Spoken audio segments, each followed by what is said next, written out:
Let's be crystal clear about what the president was responding to, because too often, people focus on his response without asking what provoked it. Remember when President Donald Trump straight up told us he was going to hell? He said, quote, "I think I'm not maybe heaven-bound." But apparently, after one SNL monologue, God is apparently back on board. That joke lasted a mere 42 seconds, yet the fallout stretched across news cycles, social media platforms, and political commentary. Screenshots resurfaced, old statements were replayed, and suddenly, the response wasn't confident. It was furious as oh what exactly did the host say that triggered such a meltdown? Because whatever it was, it clearly hit something real. Something so undeniable, it couldn't be ignored. One Saturday Night Live monologue dragged Donald Trump and his spokesperson, Caroline Leavitt, into the spotlight. Why the end of the night? The internet wasn't laughing. Old tweets, viral moments, and public statements were stitched together with surgical precision. Colin Jost and Michael Che didn't just make a joke. They performed what could only be called a methodical comedic autopsy. No hyperbole. No speculation. Just patterns, contradictions, and the sheer irony of statements placed side by side. And when the spotlight hit, it revealed the vulnerabilities beneath the performance. It wasn't a secret dossier or a leaked document that triggered the fury. It was pattern recognition. Something far more dangerous, especially when the audience already knows the source material. Trump famously said he would only negotiate with Democrats if they agreed to reopen the government.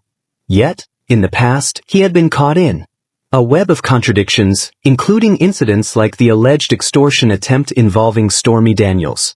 The comedic framing highlighted the paradox of declaring war on the spotlight while sprinting toward it. It wasn't personal, it was strategic, almost surgical in its dissection of a public persona built entirely on attention and spectacle. Colin Jost approached the segment like a prosecutor building a closing argument. Not through statutes or courtroom rules, but through documented statements, viral moments, and media appearances spanning years. Every clip, every tweet, every contradiction was laid out in a sequence that was impossible to ignore. Trump's history of calling the media corrupt while simultaneously dominating every cycle became the punchline itself. Meanwhile, Michael Che leaned into calm delivery, making the punchlines hit harder, letting the absurdity of each statement shine through. It was humor grounded in evidence, satire built on repetition, and the result? A mirror held up to a political machine running on predictable outrage. The focus then shifted to Leavitt, Trump's rapid response shield.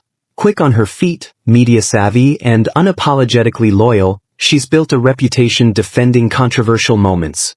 Her interviews, her dismissals of unfavorable coverage, her insistence that critics manufacture narratives, all became fodder for the satire. The comedy implied that if narratives were being manufactured, at least the campaign itself was supplying the high-definition footage. In essence, Leavitt's role became less about her personality and more a symbol of a strategy that thrives on confrontation, repetition, and spectacle. The segment even poked fun at Trump's self-styled Board of Peace, which includes countries like Russia and Saudi Arabia. Yes, that Board of Peace. The comparison was absurd, like imagining a Law and Order TV character as the advisor to the most powerful office in the world.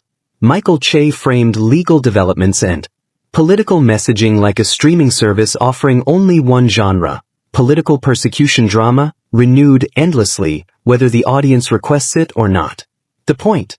Every feud, every scandal, every defense strategy followed a recognizable pattern. And that predictability became the comedy's weapon. Trump's relationship with late-night comedy has always been combative.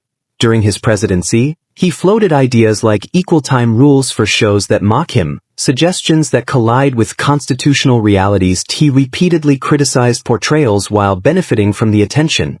Jost and Che leaned into this irony, showing how someone who built a career on televised confrontation could get irritated when confrontation is delivered as satire, and the audience got the joke immediately. It's a paradox that practically writes itself. The segment highlighted Trump's political machine treating criticism as proof of righteousness. If everyone's against you, you must be doing something right.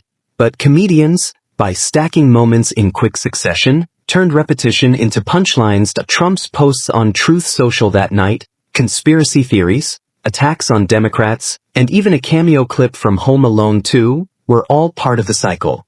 The humor lay not just in mocking statements, but in showing the mechanics of predictable outrage. Trump's early dominance of social media platforms meant attention was neutral currency. It amplified both praise and parody alike.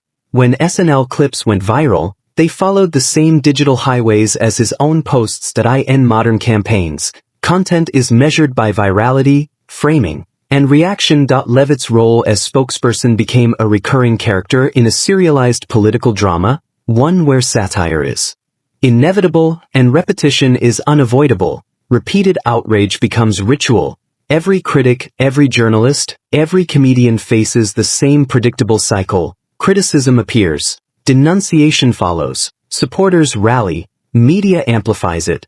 This cycle runs on autopilot, and comedy exposes it without inventing flaws. It amplifies patterns that already exist.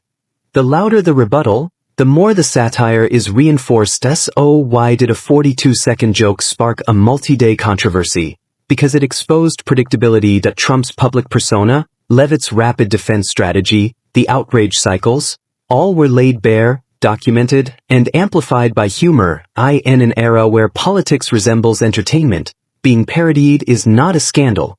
It's a milestone.